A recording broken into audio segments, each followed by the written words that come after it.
about 3. And then I moved to SoCal and then I moved here.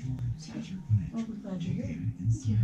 And this has got to be pretty fun. Well, good Thursday morning, 4 minutes past 10 o'clock. We're at 27 degrees. And this morning on KRIM's Community Spotlight, as we do once a month, we talk to people with the Payson Unified School District.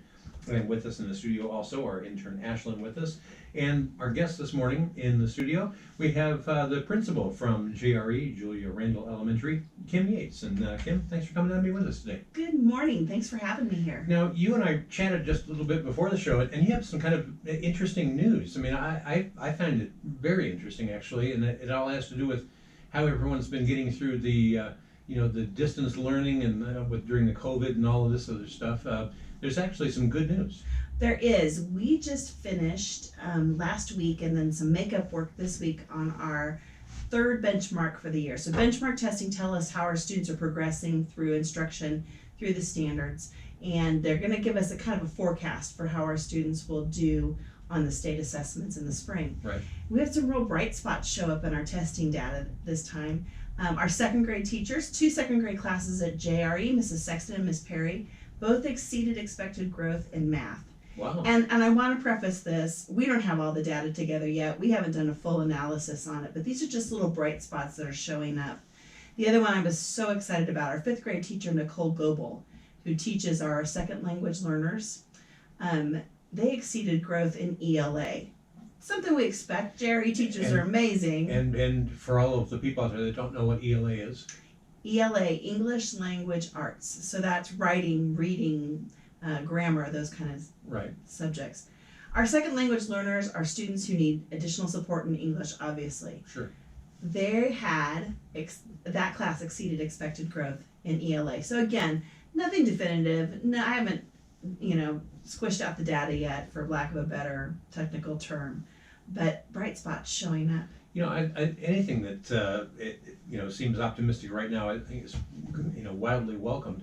But when it comes to 2nd language learners, that's got to be an extra challenge that really rocks the whole system as far as how do you get through and communicate clearly and all of that, and to be doing really well in that area is kind of remarkable. It is. It's really exciting. Now we'll have some testing coming up in the spring, specifically sometime in February, where it's called the AZELA test, Arizona English Language Assessment, and we need to see those students making progress on that test to get them back into kind of mainstream instruction. Right.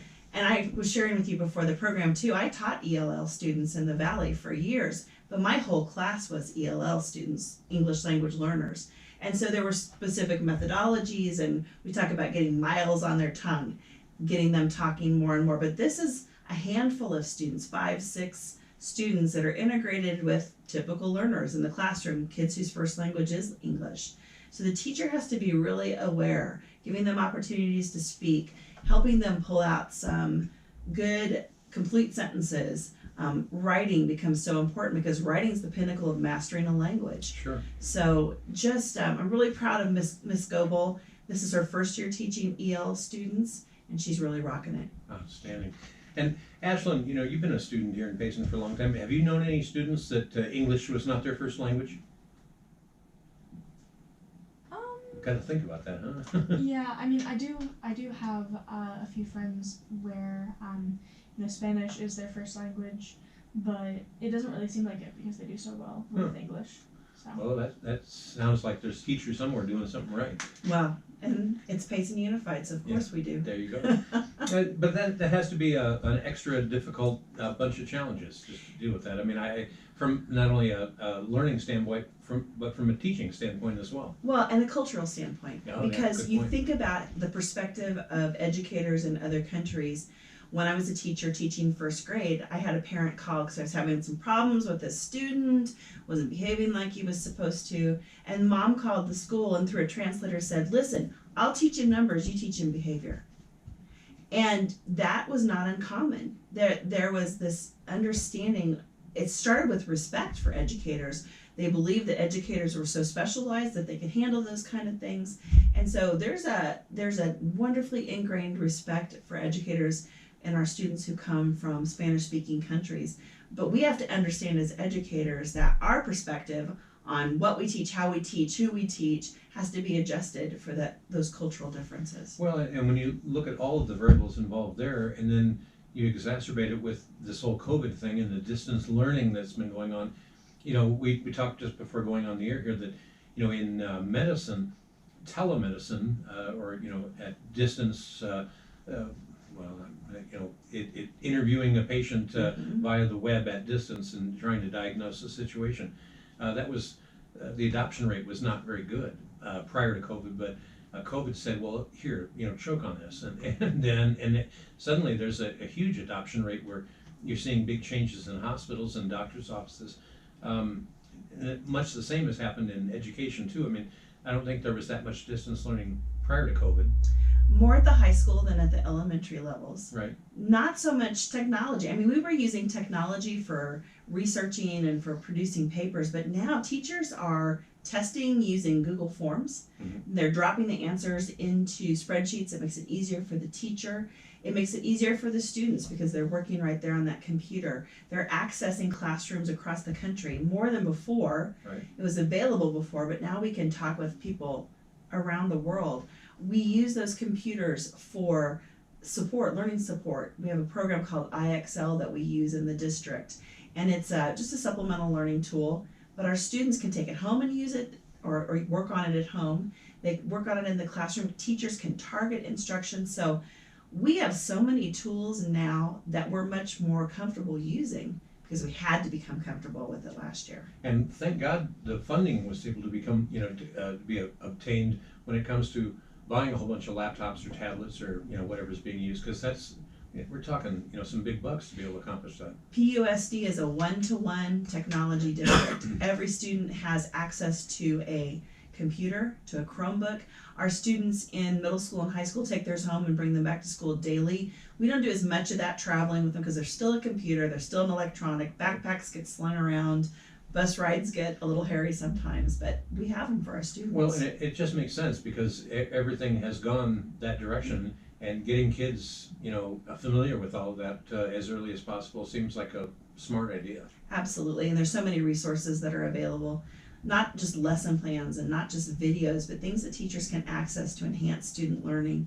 I have a favorite children's book called Pierre the Penguin, and you can go online to the museum where this penguin really lives and see it, and that's, the MIM in Phoenix is open. We can view it online. The Metropolitan Museum in New York City is now available for our students here in Payson to view. So that's lots of tools. Yeah. And Ashlyn, as a senior, what percentage would you guess, just pulling a number off the top of your head, of what you do for school is done with a computer? Oh my. So like she was saying, I do have a school computer that I take with me, daily, and there's like seldom things that we do on, just paper and pen. Right. I mean, unless it's like scratch paper or like a math test or some sort of worksheet or notes, because we do notes on paper. But I would say 90%. 90%. And it just, again, to reiterate it, just to me, it makes sense because, for those students that after their senior year are just going to be out in the workforce, man, if you don't have, some computer skills, that's going to limit your possibilities profoundly. And so we can see some great things that came out of COVID, and that increased use of technology, increased access to technology. You're right, our students will be technology literate. We work really hard at making sure they're also ethical about their use. So you got to be picky about what kind of websites you go to and all that kind of stuff. And the school does have firewalls that protect a lot of students. Good. And we have some really smart students who know how to sometimes get around them. We have an even smarter tech department that knows how to find that when they do. Right. And that's something about that I love about PUSD. Our leadership team, which includes Vicki Andrews, the head of technology and innovation, they are so responsive. If we have a need, if we have a concern, we have a great line of communication with them. And because technology is so important, it's a part of our learning every day, we have to have that support, and we have it here. Well, and it's neat too, in that as opposed to perhaps some of the larger metropolitan school districts that have, perhaps some more resources, available to them. That there's really very positive things going on in our little neck of the woods right here. Without a doubt. That's a beautiful thing. Plus, everybody knows everybody. I mean, I went to a high school with 4,000 students where you just, you kind of got lost in the woodwork. Yep. But here, I mean, it's a little bit more difficult to get away with much. Well, and I know your mom who works at the high school, or your grandma, Right. who's right. over at PES. Yeah, and that's a benefit.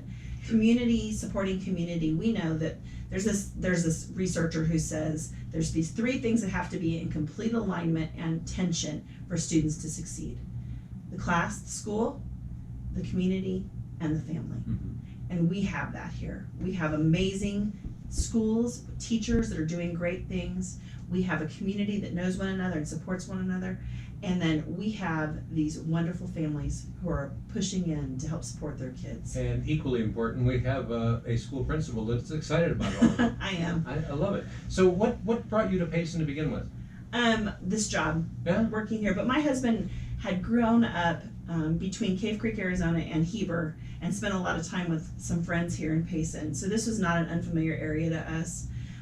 So we have those connections, his connections that are important to us. But to me, the other thing that was important to me was the small community. It was a small school district where we have this amazing support. I can go to Linda Gibson's office anytime I need to and sit down, or Katrina Sacco, the Director of Curriculum Instruction Assessment.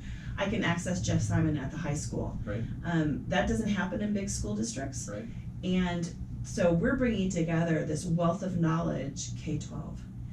For some, I've taught college as well, so I can talk to the need of students going on to that college level, and just the collaboration. Easy for you to say. Yeah, sometimes words are hard. But tell me about it. The collaboration is such a strong tool. The other thing that it brings is this huge amount of trust. And when you trust the people that you're working with, you can fail in front of them, and then you grow from it. Yeah. And it's a great place to be. Love it. So quality of life. Quality of life. Gotta love it. Now for folks that might not be really up to speed with where things are at with the Payson Unified School District right now, the Payson Elementary School over there off of Rancho. Yep. That's for what? How many grades now? Kindergarten through second. Kindergarten through second. Then they farm them over to you at Julia Randall. Well, we get 2 of their second grade classes because they're bursting at the seams. Wow. And we're really excited about those 2 classes that we have. So we have those 2 second graders and then 3rd through 5th. But the cool thing is the teachers who are with those second graders right now are going to loop up to 3rd grade with them. Huge advantages to that. They don't have to reestablish classroom procedures with a new class.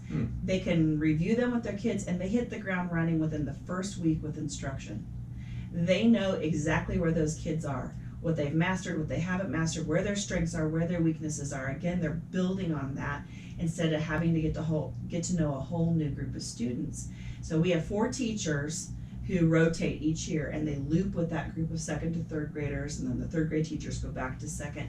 It's so impressive. I have 3rd grade teachers who are asking to do that with their students up to 4th grade.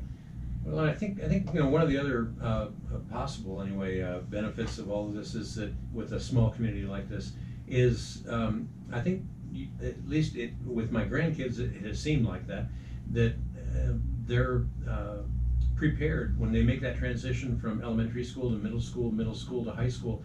They're prepared for that next step before they get there, which instead of any kind of knee-jerk whiplash sort of thing. Yeah, we've got a group of 5th grade teachers who have experience at the middle school level, not all of them, but that makes such a huge difference in preparing our 5th graders to go to 6th grade. They have the AVID program at the middle school and the high school, which is additional study skills, note-taking like Ashlyn was talking about, organization skills, instructional practices that we're looking at the possibility of incorporating at the elementary. No decisions yet, but we're just investigating it. And if we do that, we're gonna have such an even stronger connection from elementary up to high school. We're kind of excited about the possibility. Well, this has got to be with the transition as a result of COVID to all of this digital material. It's got to be kind of exciting when you look back at perhaps your school experience compared to where kids are at now. I mean, I look back at my school experience, and I'm just darn glad we don't have stone tablets anymore. But I mean, things have really progressed in a pretty positive way. Well, I'm a little younger than you are, just a tiny bit. I remember writing my first paper for a senior English class on one of the first Apple computers that came out. Yeah. And really all you did was word processing on it. Right. But you could correct all your mistakes if you needed Right. to. And now kids are researching and pulling that research right into what they're doing. They're adding graphics into presentations. They're accessing the world. Well, and the world has changed a bunch. I mean, with my cell phone, I mean, we all carry around in our pocket a repository of a large percentage of human knowledge. I mean, what a treat. I mean, I remember the old book of knowledge encyclopedias that I did my research on when I was a kid, and those sat on the shelf collecting dust for decades. But that was where you turned to find out how the cow ate the cabbage or whatever. I was a high school debater. I spent my weekends in libraries. I subscribed to Newsweek and Time.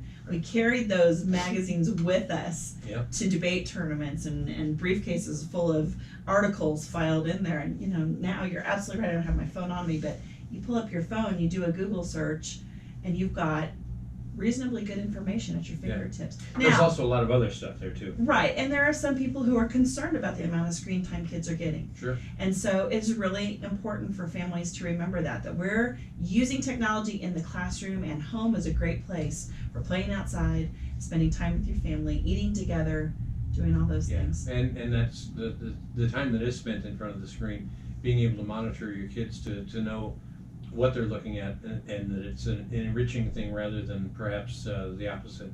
Absolutely. You can't say enough about the importance, especially of kids the ages at JRE 7 to about 11, Right. monitoring what they're doing on the computer. And it's amazing. I mean, I've been messing with computers for quite a long time, but I look at like my grandson when he was growing up. He's still doing that, as a matter of fact. But still, when he was like preschool age, the kid could find his way around a phone, or a tablet, pretty effectively, which is kind of encouraging, and it's also scary as heck. It is. You go to a restaurant and you can see some parents deciding to hand a cell phone off to a toddler. So the good thing is, the technology's in their hands and they're learning right away, but all things in moderation. Question your children, ask them about what they're learning on technology and how they're using it, and have them show you so you know exactly what's going on. It's probably one of the best parenting tips I can get. Know what your kid's doing at school. Well, and realizing the importance of that interaction, personal interaction, outside of the digital connections of, like you said, just sitting down and talking to people and playing or working or whatever you're doing.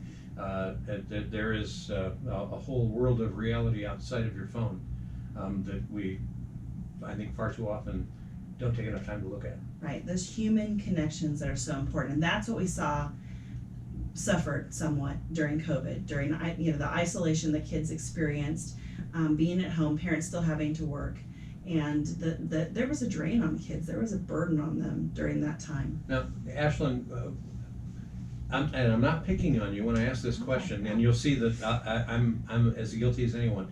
How many hours a day do you think you spend looking at the internet?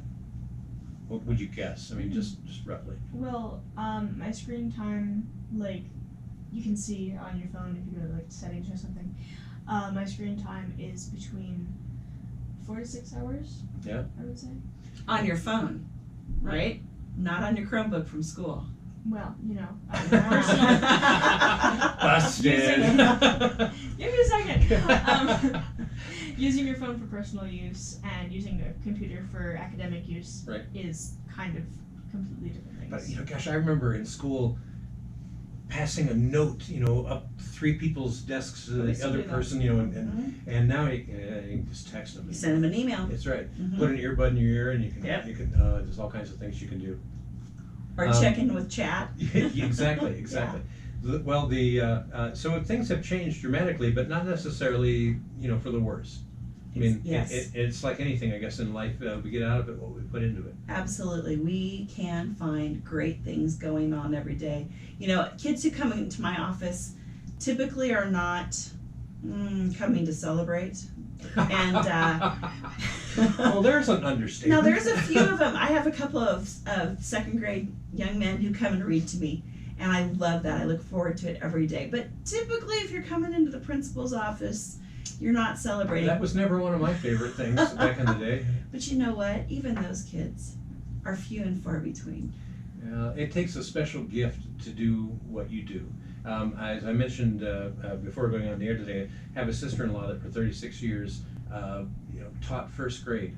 I can't understand how anyone could do that for 36 years. I would probably go out of my mind because that's just not where my head's at. Typically keep it in a very dark place.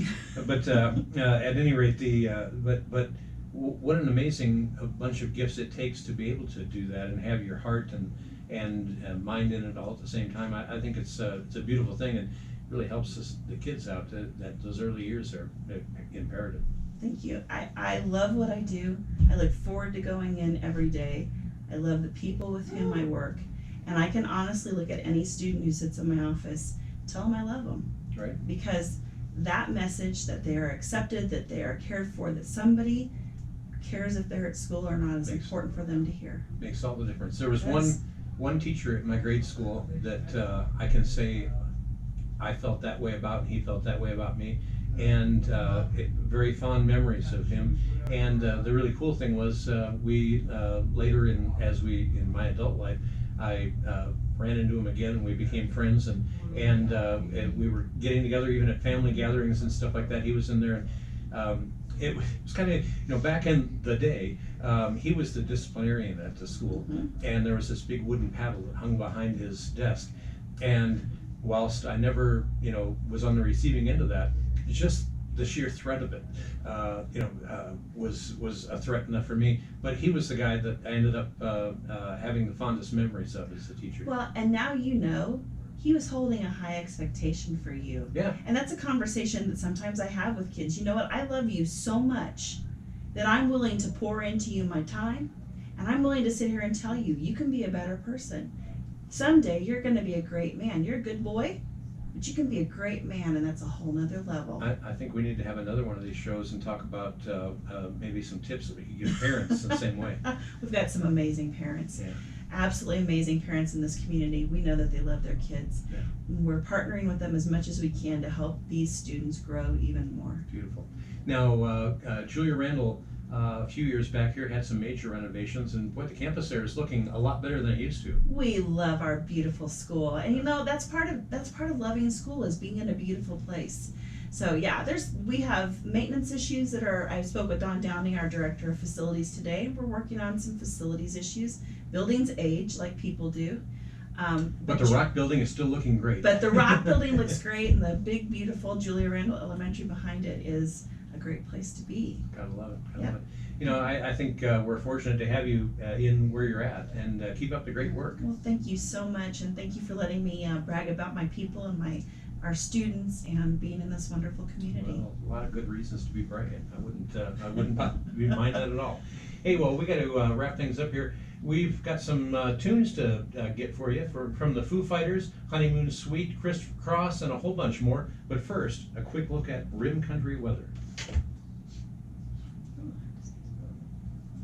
Come on now. There we go.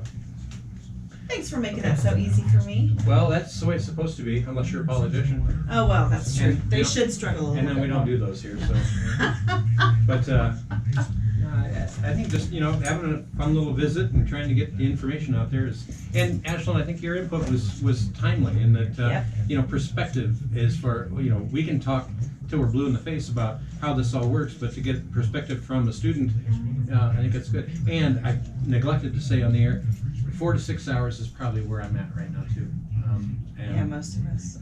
yeah. I like to think most of that is productive time. Well, you try.